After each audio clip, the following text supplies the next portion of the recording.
Hello friends, welcome back to my YouTube channel. ಇವತ್ತಿನ ಒಂದು ವಿಡಿಯೋದಲ್ಲಿ ನಾನು ನಿಮಗೆ ಎಲೆಕೋಸಿಂದ ಬೋಂಡ ಯಾವ ರೀತಿ ಮಾಡೋದು ಅಂತ ತಿಳಿಸ್ಕೊಡ್ತಾ ಇದ್ದೀನಿ. ಇದು ಮನೇಲಿ ಈ ರೆಸಿಪಿ ಮಾಡೋದ್ರಿಂದ ಮಕ್ಕಳಿಗೂ ತುಂಬ ಇಷ್ಟನೇ ಆಗುತ್ತೆ.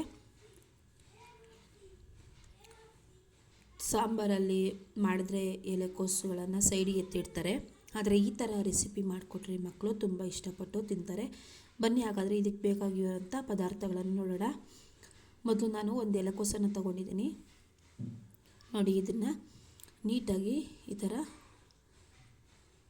ಗಲೀಜಾಗಿರೋದೆಲ್ಲ ಎಲೆಗಳನ್ನೆಲ್ಲ ಕಟ್ ಮಾಡಿ ಸೈಡ್ಗೆ ಇಟ್ಕೊಂಡು ಸಣ್ಣಗೆ ತುರಿದುಕೊಳ್ಬೇಕು.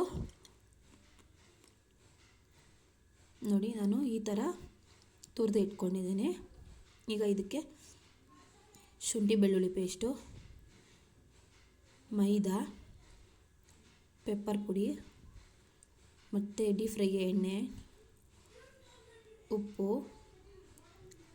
Chilli powder. ಈಗ ಇದಕ್ಕೆ ತುರಿದು ಇಟ್ಕೊಂಡಂತಹ ಸಣ್ಣಗೆ ಹಚ್ಚಿಟ್ಕೊಂಡಂತಹ ಎಲೆಕೋಸನ್ನು ಹಾಕ್ಕೊಳ್ಳಿ.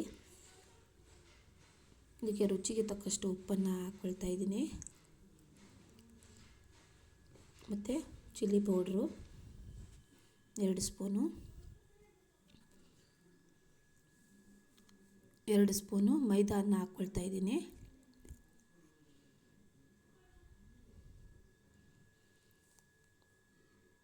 ಈಗ 3 ಟೇಬಲ್ ಸ್ಪೂನು ಜೋಳದ ಹಿಟ್ಟು ಅಂದರೆ ಕಾರ್ನ್ಫ್ಲೋರನ್ನು ಆ್ಯಡ್ ಮಾಡಿಕೊಡ್ತಾ ಇದ್ದೀನಿ ಫ್ರೆಂಡ್ಸ್. ನಂತರ ಇದಕ್ಕೆ ಪೆಪ್ಪರ್ ಪುಡಿ, ಕಾಳು ಮೆಣಸಿನ ಪುಡಿಯನ್ನು 1 ಟೀ ಸ್ಪೂನಷ್ಟು ಹಾಕ್ಕೊಳ್ತಾ ಇದ್ದೀನಿ. ಕೊನೆಯದಾಗಿ ಶುಂಠಿ ಬೆಳ್ಳುಳ್ಳಿ ಪೇಸ್ಟನ್ನು ಹಾಕಿ ನಾವು ನೀರನ್ನು ಹಾಕದೆ ಚೆನ್ನಾಗಿ ನೀಟಾಗಿ ಕಲಿಸ್ಕೊಳ್ಬೇಕು. ನೋಡಿ, ಈ ರೀತಿ ಕಲಸಿ ಒಂದು ಸೈಡಿಗೆ ಇಟ್ಕೊಳ್ಳಿ. ಈಗ ಡೀಪ್ ಫ್ರೈ ಮಾಡ್ಕೊಳ್ಳೋದಕ್ಕೆ ನಾವು ಎಣ್ಣೆನ ಹಾಕ್ಕೊಳ್ತಾ ಇದ್ದೀನಿ. ನೋಡಿ, ಎಣ್ಣೆ ಕಾದಿದೆ. ಈಗ ಸಣ್ಣ ಸಣ್ಣ ಉಂಡೆಗಳನ್ನಾಗಿ ಎಣ್ಣೆಯಲ್ಲಿ ನಾನು ಹಾಕ್ಕೊಳ್ತಾ ಇದ್ದೀನಿ. ನಿಮ್ಗೆ ಯಾವ ರೀತಿ ಬೇಕಾದರೆ ಆ ಥರ ಹಾಕ್ಕೋಬೋದು. ಈ ರೀತಿ ಒಂದು ರೆಸಿಪಿ ನಿಮ್ಗೆ ಇಷ್ಟ ಆದರೆ ದಯವಿಟ್ಟು ಲೈಕ್ ಮಾಡಿ, ಶೇರ್ ಮಾಡಿ, ಸಬ್ಸ್ಕ್ರೈಬ್ ಮಾಡಿ ಫ್ರೆಂಡ್ಸ್. ಮತ್ತು ಇನ್ನೂ ಹೆಚ್ಚಿನ ವಿಡಿಯೋಗಳಿಗಾಗಿ ಲೈಕ್ ಮಾಡಿ.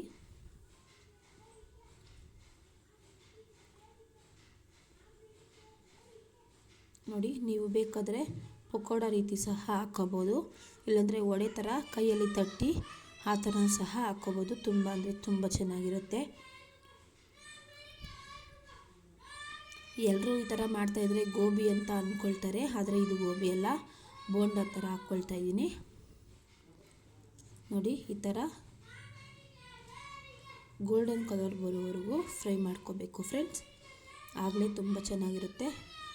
ಹೈ ಫ್ಲೇಮಲ್ಲಿ ಇಟ್ಕೋಬೇಡಿ, ಮೀಡಿಯಮ್ ಫ್ಲೇಮಲ್ಲಿ ಇಟ್ಕೊಂಡು ಇದನ್ನು ನೀಟಾಗಿ ಫ್ರೈ ಮಾಡ್ಕೊಳ್ಳಿ. ನೋಡಿ, ಈಗ ಎಲೆಕೋಸಿನ ಬೋಂಡ ರೆಡಿ ಆಗಿದೆ ಫ್ರೆಂಡ್ಸ್. ಎಷ್ಟು ಚೆನ್ನಾಗಿದೆ. ಈ ವಿಡಿಯೋ ನಿಮ್ಗೆ ಇಷ್ಟ ಆದರೆ ನಿಮ್ಮ ಮನೆಯಲ್ಲೂ ಸಹ ಇದನ್ನು ಟ್ರೈ ಮಾಡಿ, ಹೇಗಿದೆ ಅಂತ ಕಮೆಂಟ್ ಮೂಲಕ ತಿಳಿಸಿ ಫ್ರೆಂಡ್ಸ್. ನೋಡಿ, ಎಷ್ಟು ಚೆನ್ನಾಗಿ ಬಂದಿದೆ ಅಂತ. ಈ ರೀತಿ ಒಂದು ರೆಸಿಪಿ ಮಾಡೋದ್ರಿಂದ ತುಂಬ ಅಂದರೆ ತುಂಬ ಚೆನ್ನಾಗಿರುತ್ತೆ.